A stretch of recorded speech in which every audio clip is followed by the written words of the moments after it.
Assalamualaikum warahmatullahi wabarakatuh.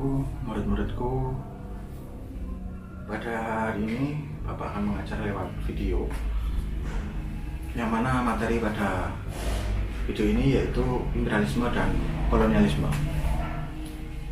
Jadi yang dimaksud dengan imperialisme dan kolonialisme yaitu masuknya bangsa-bangsa barat ke Nusantara, atau dulu namanya penjelajahan samudra. Mengapa mereka sampai bangsa barat itu ke Nusantara? Apa sebabnya? Tujuannya apa? Motivasinya apa? Latar belakangnya apa? Mari kita bahas. Ini berkenaan dengan materi yang berikutnya, itu berapa dari sini. Bangsa barat ke Nusantara. Mereka pergi ke Nusantara itu pasti ada sebabnya, pasti ada tujuannya, juga didukung oleh adanya latar belakang mengapa bangsa barat ke Nusantara. Satu, berita-berita ilmuwan. Jadi yang kita ketahui, pada masa itu Eropa sedang mengalami dark age, yaitu masa kegelapan sebelum masa Renaissance atau masa pencerahan. Eropa mengalami masa dark age di mana doktrinasi gereja itu masih menyelimuti Eropa ketika itu.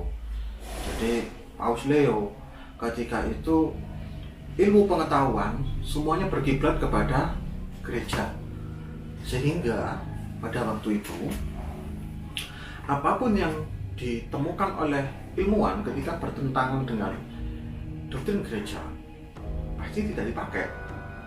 Dalam hal ini sebagai contoh, Kopernikus dan Galileo Galilei menemukan bahwa dalam kajiannya, dalam penelitiannya, bumi itu bulat. Tapi ketika itu gereja mengatakan bahwa bumi itu datar, sehingga ini berlawanan dengan gereja, sehingga ilmuwan ini akhirnya dihukum mati. Jadi pada masa dark ini sebenarnya pemberontakan di gereja itu sudah mulai banyak. Pemberontakan dalam hal ilmu pengetahuan, pemberontakan dalam hal agama sendiri. Contohnya ketika itu Martin Luther mengkritik dominasi gereja, kemudian mendirikan Protestan, kemudian Inggris mendirikan Anglikan dan lain-lain. Itu dalam hal agama. Tapi dalam hal pengetahuan banyak penelitian-penelitian di luar gereja yang tidak sepaham dengan gereja. Sebagai contoh itu. Jadi ketika itu orang Eropa mau keluar dari Eropa takut karena bumi datar. Dikhawatirkan kalau mereka naik kapal laut atau pergi jauh, kemudian sampai di ujung dunia, kemudian mereka jatuh. Itu mitos yang selama pada masa itu diyakini oleh banyak orang, sehingga mereka hanya akan tinggal di daerahnya masing-masing. Kemudian Galileo Galilei dan Kopernikus menemukan bahwa bumi itu bulat. Ini berita-berita ilmuwan, itu latar belakang pertama. Yang kedua yaitu penemuan teknologi. Salah satunya yaitu kompas. Kompas adalah alat navigasi yang sangat penting ketika bangsa Eropa itu akan pergi untuk menjelajahi samudra. Mereka harus tahu arah. Maka penemuan kompas ini sangat penting dan berarti bagi mereka.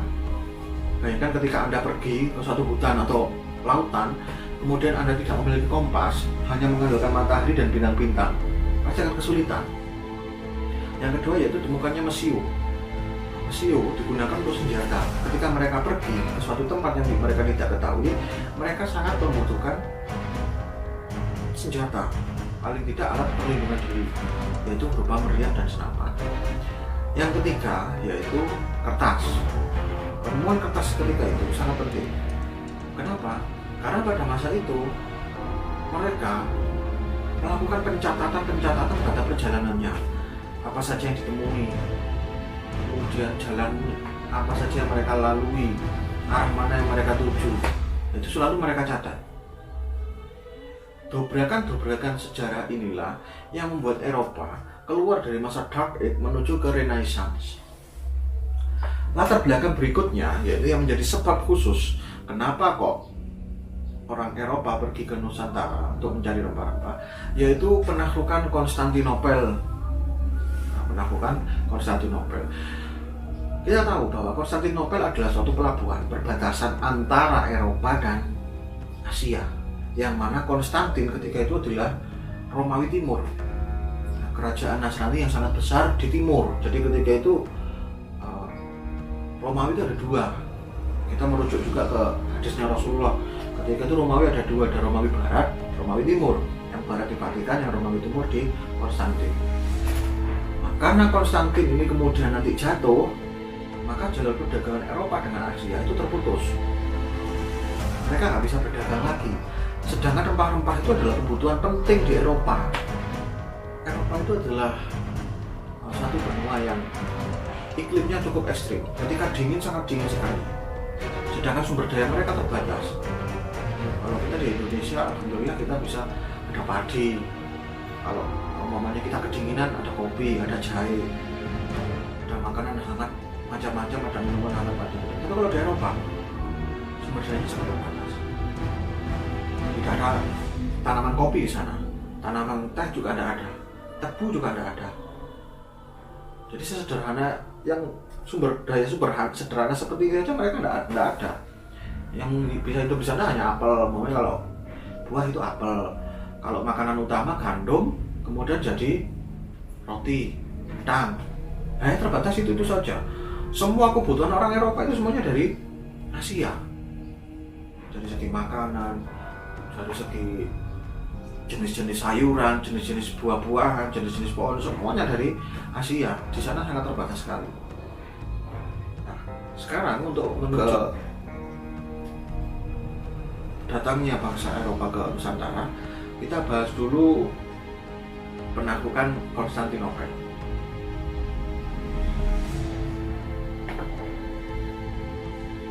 Dan pencarian rempah-rempah. Kita tahu bahwa Eropa dan Asia itu pada masa itu terpisah. Jadi terpisah Eropa dengan Asia. Nah, ibaratnya dalam video ini ya, saya gambarkan ada dua daratan. Kemudian orang-orang Asia itu sudah mulai nyebrang ke Eropa. Ini tidak hanya terjadi pada masa Turki, tapi pada masa kekhalifahan dulu kita pernah mendengar, mungkin Anda di sejarah kebudayaan Islam atau Anda mendengar di pelajaran keagamaan bahwa di Spanyol ada nama Universitas Cordoba atau kota Spanyol dulu yang dikatakan anak Andalusia, dulu pernah menjadi wilayah kekuasaan Muslim. Jadi usaha untuk memfutuhat atau menaklukkan atau memerdekakan Eropa itu sudah dilakukan sudah lama oleh khalifah-khalifah Muslim. Kita tahu ada Al-Andalusia di Spanyol, dulu menjadi peradaban Muslim yang sangat besar. Kemudian peninggalan-peninggalannya juga sangat luar biasa. Nah,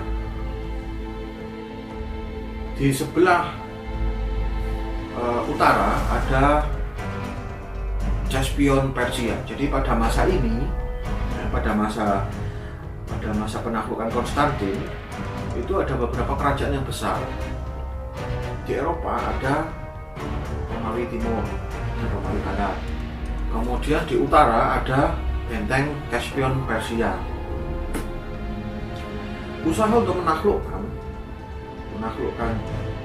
Romawi Timur itu sudah ada sejak Nabi Muhammad ketika itu mengutarakan hadis bahwa kelak umatku akan menaklukkan Romawi. Kemudian sahabat bertanya, ya Rasulullah, Romawi Barat atau Romawi Timur? Kemudian Rasulullah menjawab, Romawi Timur dulu, kemudian Romawi Barat. Sebaik-baik pemimpin adalah pemimpinnya, sebaik-baik pasukan adalah pasukannya. Jadi ini semacam Rasulullah membuat sayembara 800 tahun sebelum terjadinya penaklukan itu. Siapa yang menjadi pemimpin terbaik atau siapa yang mau menjadi pasukan terbaik, yaitu orang yang bisa menaklukkan Romawi ketika itu seperti itu. Sehingga seluruh khalifah ketika itu berlomba-lomba untuk menaklukkan Romawi. Kita lihat Khalifah Bayezid I. kereta dari Bursa ke Edirne. Dia melakukan perjalanan ke Knekel, kemudian ke Edirne untuk menaklukkan Eropa, tapi masih belum berhasil. Nah, kemudian berarti cucu buyutnya ya. Kemudian cucunya bernama Muhammad II atau Sultan Muhammad Al-Fatih menjadi orang yang terkemuka, diberi gelar Al-Fatih karena berhasil menaklukkan Konstantin. Tidak kaget kenapa? Karena memang Sultan Muhammad II ini disiapkan benar-benar untuk menjadi pemimpin yang terbaik. Sebagai contoh, sejak kecil dia dididik dengan intensif oleh ulama pilihan, diantaranya Syekh A'aq Syamsuddin. Yang mana Syekh A'aq Syamsuddin itu ketika Muhammad sedang kecil, masih kecil, itu diberi pembelajaran tentang heroisme, kepahlawanan, keberanian, kemudian ilmu agama. Sehingga pada usia 23 tahun dia sudah menguasai 7 bahasa. Nah, mungkin Anda sekarang sudah umur berapa? 17 atau 16? Silahkan koreksi diri, sudah berapa bahasa yang Anda kuasai? Nah, Sultan Muhammad ini menjadi gubernur ibu kota sejak berumur 21 tahun. Jadi 21 tahun mereka beliau ini sudah mengurusi pemerintahan, menjadi seorang gubernur ibu kota. Semenjak balik hingga meninggal tidak pernah meninggalkan sholat rawatib dan tahajud. Ini betapa luar biasanya seorang Muhammad II atau Muhammad Al-Fatih. Kemudian dia juga memiliki strategi, yaitu membentuk Royal Janissaries atau Intisariya, semacam tentara elit di kerajaannya. Jadi ketika di negaranya itu ada bayi-bayi, sejak di masyarakatnya itu diambil oleh pemerintah, diberi beasiswa. Ada 40.000 pasukan elit dengan program pelatihan terpadu sejak kecil. Yang mereka 40.000 pasukan itu dilatih fisik, akademis, strategi perang, ilmu usul fikih, dan semua disiplin ilmu lain. Jadi tidak hanya diajari untuk perang, mereka juga diajari untuk fisik, akademis, strategi perang, ilmu usul fikih. Kenapa kok tentara diajari ilmu usul fikih? Karena Islam itu mengatur cara berperang. Contoh, tidak boleh memukul kepala, terus cara membunuh tapi tidak menyakiti, bagaimana memenggal, itu ada fikihnya sendiri. Itu berlaku hanya untuk ketika perang pada masa itu. Setengah pasukan Al-Fatih selalu melaksanakan tahajud pada malam hari. Jadi sekitar 20.000 pasukan Al-Fatih ini selalu melaksanakan tahajud pada malam hari. Benar apa yang dikatakan Rasulullah bahwa sebaik-baik pasukan adalah pasukan yang menaklukkan Konstantin. Sebaik-baik pemimpin adalah pemimpin yang menaklukkan Konstantin. Bahkan ini nanti akan berlanjut kepada Romawi Barat juga.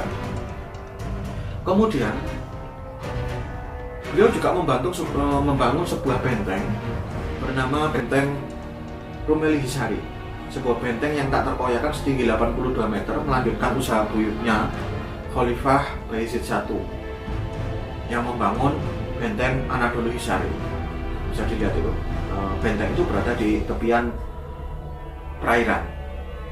Posisi benteng ini itu mengapit antara Rumeli Hisari dengan Anadolu Hisari, itu mengapit, sehingga ketika ada kapal yang lewat dari Eropa mau ke Asia masih tidak akan bisa lolos, karena dari kiri kanan daratan itu ada benteng yang siap dengan meriamnya akan menembak kapal-kapal yang tidak membayar pajak kepada Khalifah ketika itu.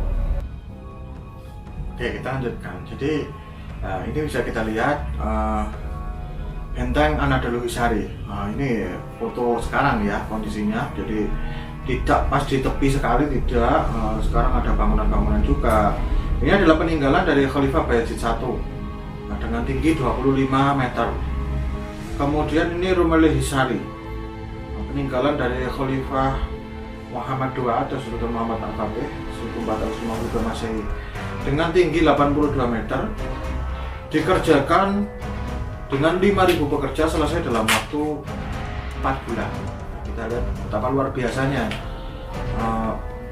Khalifah Muhammad kedua dalam membangun Rumelisari. Benteng sedemikian luasnya, sedemikian tingginya 82 meter selesai dalam 4 bulan saja. Sedangkan musuh dari Sultan Muhammad yaitu Konstantin, benteng Konstantin dengan tinggi 18 meter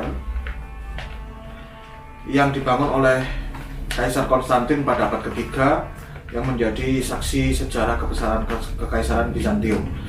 Jadi Romawi itu adalah sebuah kerajaan yang cukup lama. Bahkan kita lihat di Injil, di Alkitab, di kitab-kitab kuno, zaman Nabi Musa mereka sudah ada, zaman Nabi Isa mereka sudah ada. Makanya mereka juga dalam hal perang tidak bisa diremehkan, baik pertahanannya, defense-nya, kemudian juga attack-nya. Untuk mendobrak Wall of Constantine, Sultan Muhammad ketika itu kontrak dengan seorang ilmuwan, yang mana ilmuwan itu memiliki proposal untuk membangun The Great Bombard, yang ketika itu juga sudah ditawarkan di Romawi, tapi mereka terlalu yakin dengan kekuatannya karena Romawi merasa mereka kerajaan yang lama, kemudian pasukan mereka banyak, terdiri dari kerajaan-kerajaan yang lain yang ikut membantu, Inggris, Prancis, Belanda dan lain-lain ikut berperang, ikut membantu. Jadi mereka meremehkan penemuan dari ilmuwan ini. Tapi Sultan Muhammad ketika itu memberikan penghargaan, menghargai penemuan itu dengan membiayai penelitian, menciptakan The Great Bombard, sehingga diberi nama The Great Turkish Bombard atau penyiapan First Super Gun atau Basilic Cannon dengan kaliber 0,7 meter, berat 18,2 ton, panjang 5,2 meter, jarak tembak 1,6 km, berat peluru 680 kg. Jadi bisa dibayangkan betapa besarnya. Bisa kita lihat sekarang ada di Museum Inggris. Udah Bombard ini dibawa oleh Inggris ke negaranya sana, kemudian ditaruh di museum, bisa kita lihat sebagai saksi sejarah. Kita lihat peta 6 April 1453, wilayah Bizantium itu dikelilingi sebelah kiri ada Wall of Constantine, kemudian di selatan itu ada Laut Marmara, kemudian di utara ada Golden Horn atau Selat Tanduk Emas. Jadi dari belakang dan depan itu ada Wall of Constantine, sedangkan dari atas dan bawah itu ada Laut Marmara dan Golden Horn. Sulit untuk menembus. Di bawah Sultan Muhammad 400 kapal itu menyerang Konstantin dari Laut Marmara, dari sebelah selatan dari Laut Marmara. Kemudian dari sebelah utara beberapa kapal perang ditugaskan untuk membuka atau menembus Konstantin melalui Selat Tanduk atau The Golden Horn. Di sebelah barat 250.000 pasukan berikut Super Gun menyerang tembok Konstantin. Jadi diserang dengan meriam yang cukup besar itu tadi. Apa yang terjadi? Serangan dari 3 arah itu ternyata dari sebelah utara gagal serangan dikarenakan ada rantai besar yang tak dapat ditembus dengan berbagai macam cara. Jadi rantai itu ditenggelamkan atau menghalangi di lautan itu, di Golden Horn. Jadi kapal-kapal nggak bisa lewat. Kalaupun memutus juga sulit karena ketika itu rantainya sangat besar. Kemudian dari sebelah barat ada benteng kokoh impregnable yang melebihi dugaan. Jadi ketika ditembakkan super gun kemudian berlubang, ternyata super gun ini loadingnya lama, proses penembakan setelah menembak butuh waktu 3 jam untuk menyiapkan penembakan kedua. Sedangkan benteng itu cukup kokoh, sehingga dalam perang ini belum berhasil. Tapi Sultan Muhammad tidak menyerah. Pada malam hari, Sultan Muhammad memerintahkan 70 kapal perang harus pindah dari Selat Bosporus ke Selat Tanduk dalam waktu 1 malam. Nah, bisa disaksikan dari Selat Bosporus ke Selat Tanduk itu kapal-kapal besar, kapal-kapal perang yang besar itu harus diangkat ke atas gunung kemudian turun lagi sampai menemui Selat Tanduk. Nah ini betapa luar biasanya, karena mereka niatnya untuk berjihad, untuk memfutuhat wilayah Romawi Timur ketika itu. Maka keberhasilan akhirnya terjadi. 27 Mei 1453, Sultan Muhammad Al-Fatih berhasil masuk ke Bizantium, ke benteng Konstantin melalui gerbang Gate of Carisius. Nah, itu gerbang pertama yang dimasuki oleh Sultan Muhammad Al-Fatih. Kemudian beliau berpidato, alhamdulillah semoga Allah merahmati para syuhada, memberikan kemuliaan kepada mujahidin, serta kebanggaan dan syukur buat rakyatku. Kemudian beliau juga memberikan kebebasan kepada umat Nasrani yang ada di Konstantin untuk tetap menjalankan ibadahnya. Tetapi Hagia Sophia ketika itu gereja terbesar. Jadi di Eropa ada dua gereja besar, Vatikan dan Hagia Sophia.